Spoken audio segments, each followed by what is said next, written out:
Bonjour à vous tous, chers compatriotes, chers amis, et merci de me rejoindre pour ce nouveau numéro de Maman Justine vous parle. Cette semaine, encore une fois, nous avons assisté à un éveil patriotique absolument phénoménal autour de la proposition de loi Chani qui ne cesse de faire couler beaucoup d'encre.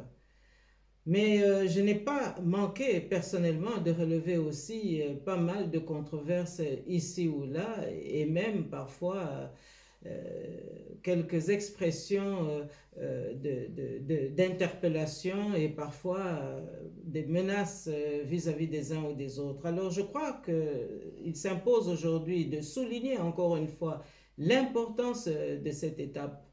Pourquoi est-ce que j'insiste sur cette proposition de loi Chani? Tout simplement parce qu'il s'agit là de recadrer notre souveraineté nationale.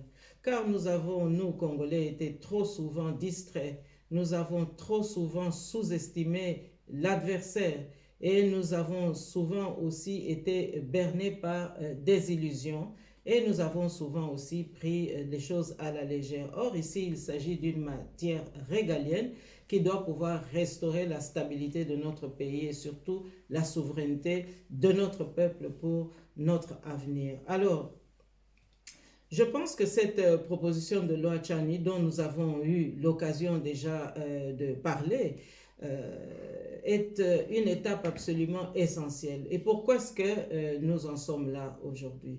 Mais tout simplement parce que, rappelez-vous, il y a quelques années, nous avions une protection régalienne par rapport à notre souveraineté en ce qui concerne la loi Bakajika. Cette loi Bakajika protégeait le sol et le sous-sol qui appartiennent à la République démocratique du Congo. Et que s'est-il passé justement depuis que cette loi Bakajika avait été promulguée en 1967 par la Deuxième République?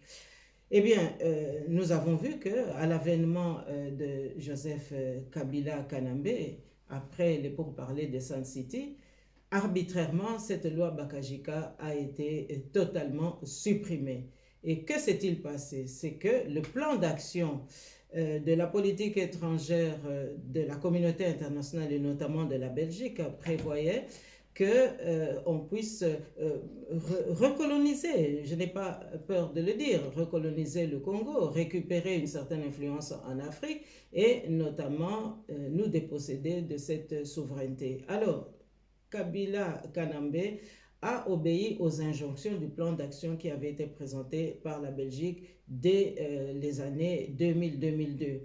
Et en supprimant cette loi Bakajika, cela a permis à de nombreux propriétaires belges qui avaient été lésés par la politique de zaïrianisation sous la Deuxième République de revendre immédiatement leurs concessions à des multinationales.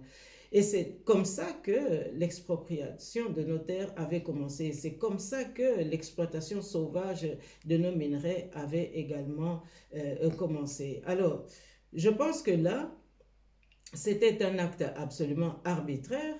Malheureusement, j'ai dû constater au fil des années que les Congolais ont accepté l'inacceptable, ont toléré l'intolérable et nous avons même défendu l'indéfendable.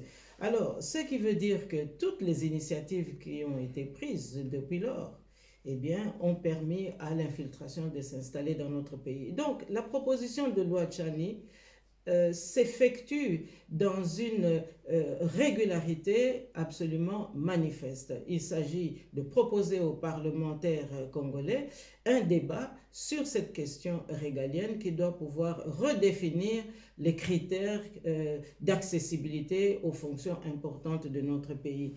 Et dire qu'il faut être congolais de père ou de mère, je ne pense pas que ce soit un sujet de controverse.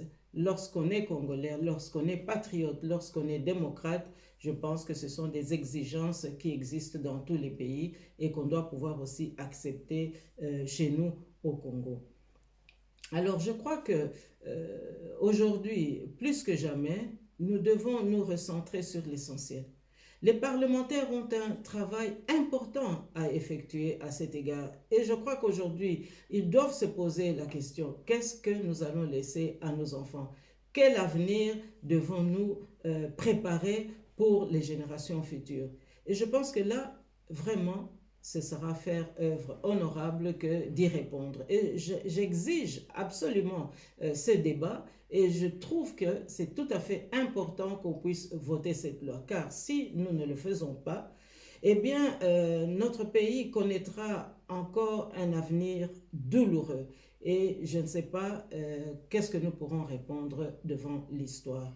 Alors, je crois pouvoir aujourd'hui vraiment témoigner de ma détermination pour que nous puissions poursuivre sur cette lancée.